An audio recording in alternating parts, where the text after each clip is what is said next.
క్రీస్తునందు ప్రియ దేవుని పిల్లలారా, దేవుని పరిశుద్ధులైన యథార్థవంతులైన పిల్లలారా, చేరువచ్చిన విషయాలందరికీ నామంలో హృదయపూర్వకములు.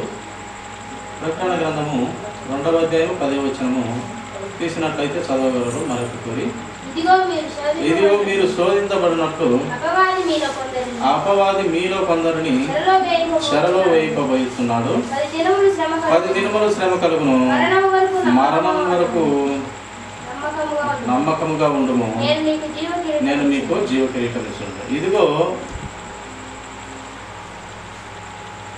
మీరు సాతాను శోధింపబడినట్లు అపవాది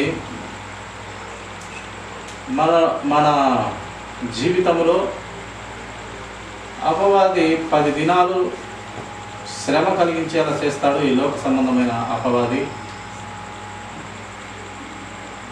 ఈ లోక సంబంధమైన సాతాను శ్రమ పెట్టిస్తాడు. 10 దినములు శ్రమ పెట్టిస్తాడు. మళ్ళీ తర్వాత మీరు మరణం వరకు చూడండి. ఇక్కడ దేవుడు 10 దినములు శ్రమ కలుగును అంటూ వ్రాయించినాడు. మన జీవితాలు చాలా స్వల్పమైనవి కనుక దేవుడు ఇక్కడ కొన్ని దినాలు అన్నట్టుగా దేవుడు ఇక్కడ వ్రాయించినాడు. కొంచెం కాలంలో శ్రమ కలుగును, మళ్ళీ తర్వాత మీరు మరణం వరకు నమ్మకంగా ఉండినట్లయితే నేను మీకు జీవ కిరీటం ఇచ్చేదను అని చెప్తున్నాను. ఈ లోక సంబంధమైన కార్యకలాపాలలో, ఈ లోక సంబంధమైన అపవాది చేతిలో శ్రమ కలుగుతాయి, ఇరుకులు, ఇబ్బందులు, బాధలు జరుగుతాయి. ఓర్పు కలిగి ఉండాలి. అలాగే నమ్మకం కోల్పోకుండా ఉండాలి. ఆ యొక్క నిత్యరాజ్యం వెలుటకు దేవుని కృపా కనికరములు కొరకు కనిపెట్టుకుని వారుగా ఉండాలి. లోకంలో అయితే ఈ యొక్క అపవాది వెళ్తున్న ఈ లోకంలో ఆ శ్రమలు, బాధలు, ఇరుకులు జరుగుతాయి, 10 దినాలు జరుగుతాయి. మళ్ళీ తర్వాత మీరు నమ్మకం వరకు, మరణం వరకు నమ్మకంగా ఉండినట్లయితే నేను మీకు జీవ కిరీటం ఇచ్చేదను. కనుక మీరు ఈ యొక్క జీవ కిరీటం పొందుకోవాలంటే ఆ వెలుగుమయమైన దేవుని లాగా, ఆ సృష్టికర్త అయిన దేవుడు యథార్థవంతుడు, నీతివంతుడు, ఉత్తముడు. ఆయనలో ఏ యొక్క పొరపాటు ఉండదు. ఆయన తప్పు చేయుట అసంభవము. కనుక అటు దేవుని కలిగి ఉన్న మీరు కూడా, ఆయన అటు దేవుని రక్తంలో కడగబడిన మీరు కూడా, అటు యథార్థవంతులలో ఆయన నిష్కలంకమైన రక్తంలో కడగబడిన మీరు కూడా పరిశుద్ధులుగా ఉండాలి, నాలాగా ఉండాలి, నా సారూప్యతలోకి రావాలి. నా యొక్క ఆలోచన మీరు తెలుసుకోవాలి, నా ప్రేమనంతటిని తెలుసుకొని నా సారూప్యతలోకి రావాలి, మొత్తానికి నాలాగా ఉండాలి అని దేవుని ఆశ. ప్రియుల దేవుని అంతటోని చేయబోతున్నాడు పరలోక రాజ్యంలో మన ప్రభువైన యేసుక్రీస్తు. దేవుని అంతటోడు ఏంది, మనిషి దేవుడేంది అని అనుకునవద్దు. ఎందుకంటే ఆయన, నేను పరిశుద్ధుడను కనుక మీరు పరిశుద్ధంగా ఉండాలి, నేను యథార్థవంతుడిని కనుక మీరు యథార్థంగా ఉండాలి. అందుకే మీకు యథార్థవంతమైన ఊపిరే, ఆ శ్వాసనే మీరు జీవించుతున్నది నా యొక్క ఆత్మనే. పౌలు గారు అన్నట్టు నాలో జీవించుతున్నది నేను కాదు ఆ క్రీస్తే నాలో జీవించుతున్నాడు అన్నాడు. అదే దేవుని అంతటి వాడంటే ఆ యొక్క మాటలోనే అర్థం. జీవించుతున్నది నేను కాదయ్యా. ఈ యొక్క సౌలు అనబడే, లేదా పౌలు అనబడే, లేదా అపోస్తులు అనబడే నేను కాదు జీవిస్తున్నది. నా పాత రోత బ్రతుకు మార్చివేశాను, తీసివేశాను. క్రీస్తు నాలో బ్రతుకుతున్నాడు. ఆ క్రీస్తులాగే బ్రతుకుతున్నాను. క్రీస్తును నేను ధరించుకొని ఉన్నాను. నా పాత స్వభావము, నా జీవితము ఆ యొక్క నీటిలో ముంచివేసి సమాధి చేసేసాను. ఇంకా క్రొత్త జీవితము క్రీస్తుతో బ్రతుకుతున్నాను, క్రీస్తులాగా బ్రతుకుతున్నాను. గొప్ప సందేశము బైబిల్ గ్రంథంలో అపోస్తలుడైన పౌలు గారు ఇచ్చిన ఆ యొక్క మాటలను బట్టి పరలోక రాజ్యంలో ఒక మనుష్యుని ఎందుకు పనికిరానటువంటి మనుషులమైన మనవని దేవుని అంతటి వాడిని చేయాలని దేవుని గొప్ప మహా ప్రణాళిక. అందుకే అక్కడ పరిశుద్ధులు ఉంటారు, పనికిమాలోళ్ళు ఉండరు. మంచి ఆలోచన కలిగిన బిడ్డలే ఉంటారు అక్కడ. ప్రవక్తలు ఉంటారు, క్యారెక్టర్ చక్కగా ఉన్నవారు ఉంటారు, దేవునికి లోబడిన వారు ఉంటారు, దేవునికి భయపడిన వారు ఉంటారు. నోటికి వచ్చినట్టుగా మాట్లాడకుండా దేవుని భయం కలిగి ఉంటారు, దేవుని కోసం బ్రతికేవారుగా అక్కడ ఉంటారు. అదే దేవుడు మనకు చెప్తూ ఉన్నాడు. నమ్మకంగా, మరణం వరకు నమ్మకంగా ఉన్నట్లయితే నేను మీకు జీవ కిరీటము, ఆ జీవ కిరీటం ధరించుకుంటే ఇంకా ఎంత అద్భుతంగా ఉంటారో పిల్లలు. దేవునిలాగా మనం కూడా అక్కడ ఉంటాము. ఆయన పరిశుద్ధుడు, ఆయన తయారు చేసిన, ఆయన సొంత చేతులతో తయారు చేసిన, ఆయన పోలికలో తయారు చేసిన, ఆయన సారూపతలోకి సంతరించుకొని వెళుతున్నటువంటి మానవుడు కూడా దేవుని అంతటి వారిని తయారు చేయాలని ఆయన గొప్ప గొప్ప ప్రణాళిక. ఆయన ఇప్పుడు కాదు ఆ ప్రణాళిక ఉన్నది. భూమి పుట్టక తలికనే మానవుడు తయారు చేస్తాను, పుడతాడు, వాడు పాపం చేస్తాడు, ఆ పాపాన్ని పోగొట్టకు ఒక దేవుణ్ణి పంపుతాను, ఆ పాపాన్ని తీసివేసిన తర్వాత ఆ పరిశుద్ధత ఇస్తాడు, ఆ రక్తము ద్వారా పరిశుద్ధను సంతరించుకుంటాడు.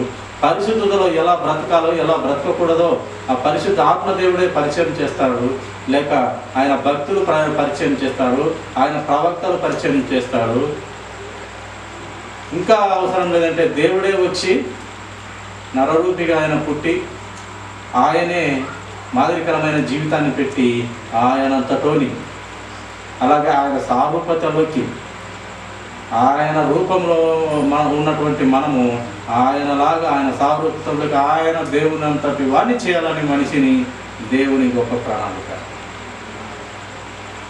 ఆ దేవునిలాగా, దేవుని వెలుగు సంబంధమైన మనుషుల్లాగా ఉండి ఆ దేవునంతటో మనుషుల చేత దేవుడు స్తుతించబడాలి, ఆరాధించబడాలి, కొనియాడబడాలి, గణపరచబడాలి, చక్కగా ఆయనను మహిమపరచబడాలి. ఇంకా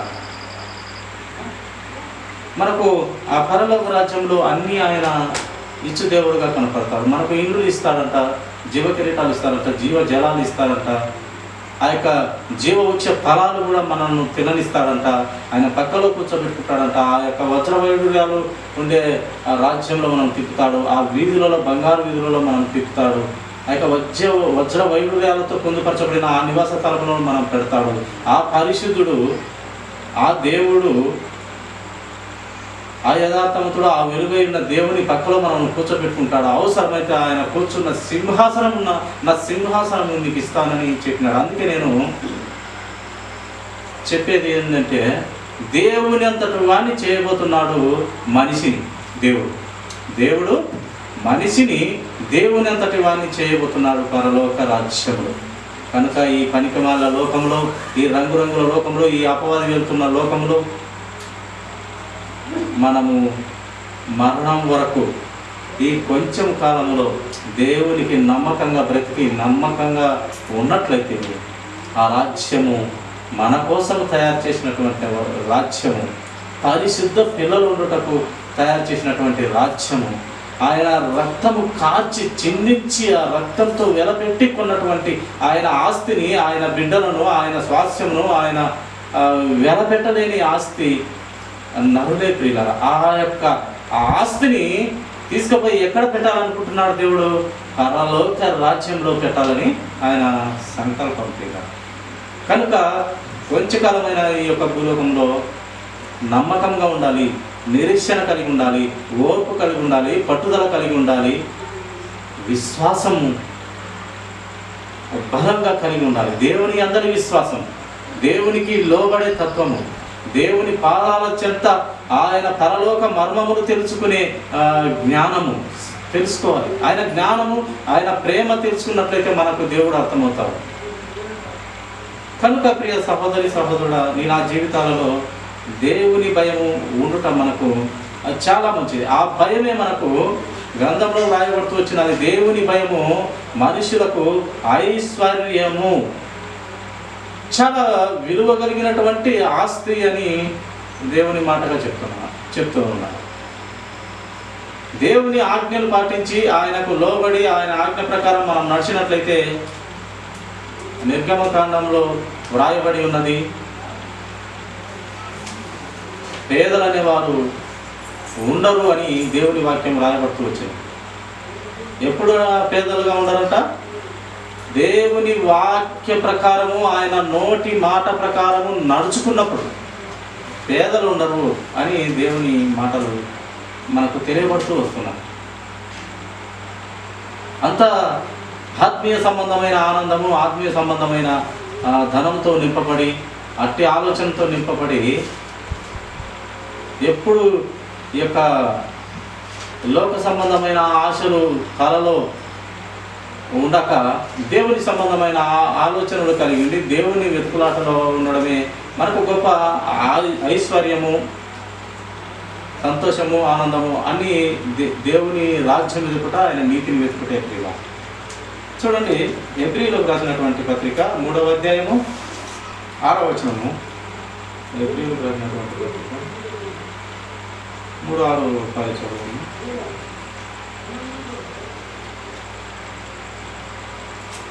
అయితే క్రీస్తు కుమారుడై ఉండి ఆయన ఇంటి మీద నమ్మకంగా ఉన్నాడు, ధైర్యమును నిరీక్షణ వలని ఉత్సాహమును తుదమట్టుకు స్థిరముగా చేపట్టిన ఎడల మనమే ఆయన ఇల్లు. చూడండి, ఆయన ఇల్లు నరులమైనటువంటి ఆయన సొంత చేతులతో తయారు చేయబడినటువంటి మనమే ఆయన ఇండ్లు. నా ఇండ్లు మీరే అని చెప్తూ ఉన్నాడు దేవుడు, సృష్టికర్త అయిన దేవుడు. నా ఇల్లు మీరే అన్నప్పుడు ఆ ఇల్లు ఎలా ఉండాలి? ధైర్యము, నిరీక్షణ, ఉత్సాహము తుదమట్టుకు అనగా మన దేహంలో ప్రాణము ఉన్నంత వరకు స్థిరంగా ఆయన యందు విశ్వాసం యొక్క సృష్టికర్త నివసించే ఇల్లు ఎక్కడ? పరలోక రాజ్యం. పరలోక రాజ్యంలో ఆయన నివసిస్తూ ఉన్నాడు. అక్కడ నీ ఇల్లు ఉంది, నీ తండ్రి రాజ్యము నీ ఇల్లు అని మనకు ఇక్కడ లేఖనం తెలియపడతాం. కనుక మనం కరెక్ట్గా కరెక్ట్గా ఉండిన ఎడల, ఓర్పు కలిగి ఉన్నట్లయితే, మన దేహంలో చివరి ఊపిరి వరకు మనము దేవునికి నమ్మకంగా ఉన్నట్లయితే అప్పుడు మనమే దేవుని యొక్క ఇల్లు అని వ్రాయిస్తూ వచ్చినాడు పరిశుద్ధాత్మ దేవుడు. చూడండి, కీర్తనల గ్రంథము 62వ అధ్యాయము 8వ వచనం చూడమ్మా, ముగించుకున్నాము. కీర్తనల గ్రంథము 62 8వ వచనం. జనులారా ఎల్లప్పుడూ ఆయన యందు నమ్మిక ఉంచుడి, దేవుని సన్నిధిని మీ హృదయములు కుమ్మరించుడి.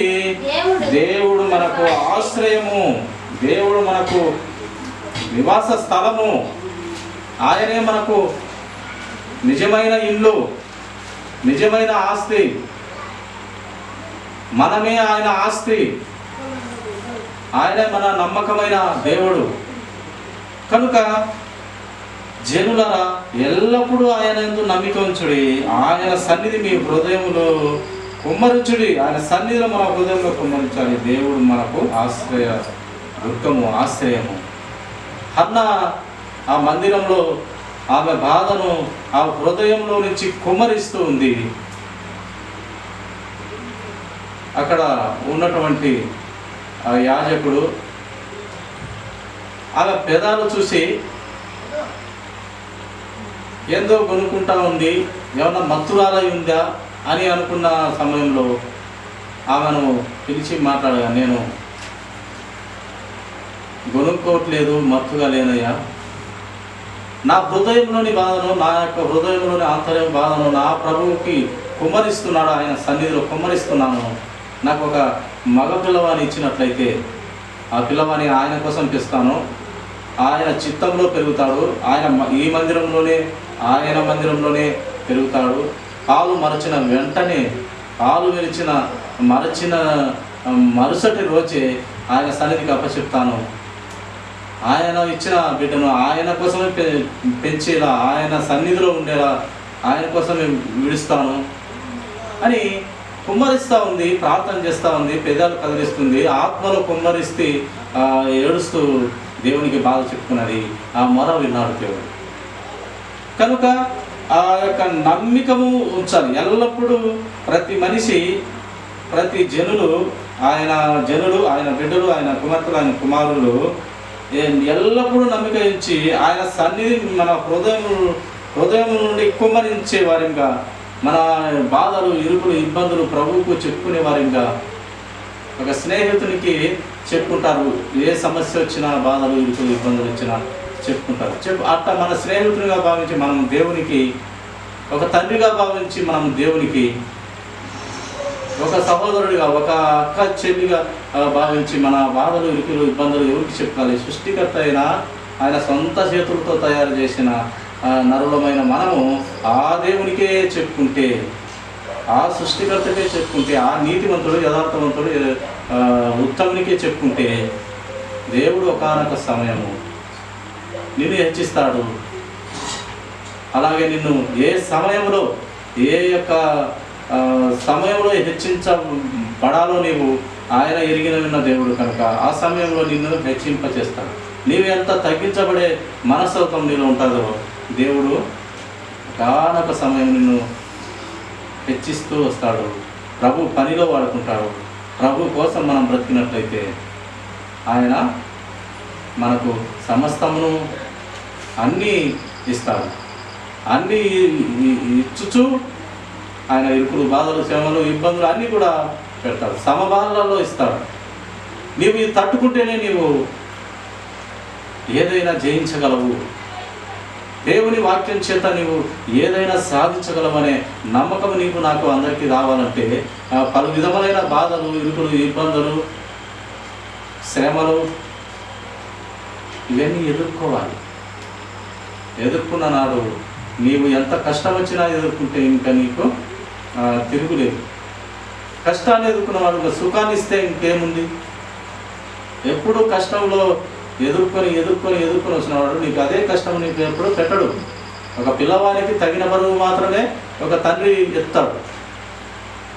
ఒక 5 కేజీలు బరువు ఎత్తగలడని ఒక చిన్న పిల్లవానికి ఒక 2 కేజీల బరువు లేదా ఒక 3 కేజీల బరువు, ఒక 5 కేజీల బరువు ఎత్తగలిగిన వానికి 50 కేజీల బరువు పెట్టాడు కదా తండ్రి తన కుమారునికి. అలాగే దేవుడు కూడా మనం ఎంత భరిస్తామో అంత మాత్రపు శ్రమలే, అంత మాత్రపు ఇరుకులే, అంత మాత్రపు ఆయన ఆ బరువులు తల మీద పెడతాడు. మన స్థితిని మించి ఏమీ పెట్టడు ప్రియుల. కానీ మనమే భ్రమపడుతుంటాము, అయ్యో నాకు ఇరుకులు, ఇబ్బందులు, బాధలు అని అనుకుంటున్నాం. కనుక దేవుడు తగిన సమయంలో నీకు బాధలు, ఇరుకులు ఏమి పెట్టినా కూడా అది నీకు బుద్ధి జ్ఞానం కలుగుటకు, నీవు ఇంకొకరికి మాదిరిగా బ్రతుకుటకు ఇవన్నీ పెడుతూ ఉంటాడు దేవుడు. ఎప్పుడు సుఖంలో ఉంటే అది జీవితమే కాదు ప్రియుల. ఎప్పుడు సుఖము, ఎప్పుడు ధనము, సమృద్ధిగా చేతులు ధనము, సమృద్ధిగా ఇల్లు, వాకిలి అన్నీ ఉంటే నీకు ఆ యొక్క ఆ పేదరికం పరిస్థితి లేక ఆ యొక్క పేదరికంలో ఉన్న పరిస్థితులు ఇవన్నీ తెలియకుంటే మన బ్రతుకు వ్యర్థం. అందుకే దేవుడు ప్రతి ఒక్కరికి, కోటీశ్వరులకు కానీ, డబ్బులు ఉన్నవారికి కానీ, డబ్బులు లేని వారికి కానీ అన్ని సమపాలలో ఇస్తూ ఉంటారు. డబ్బులు ఉన్న వారికి ఎలా వస్తాయి ఈ యొక్క సమస్యలు అది ఇదంటే ఆయన కొన్ని అనారోగ్యాలు పెడతాడు. అన్నీ ఉంటుంది కానీ తిన్నీకి ఉండదు. తినాలనిపించిన వారికి తిన్నీకి ఉండదు.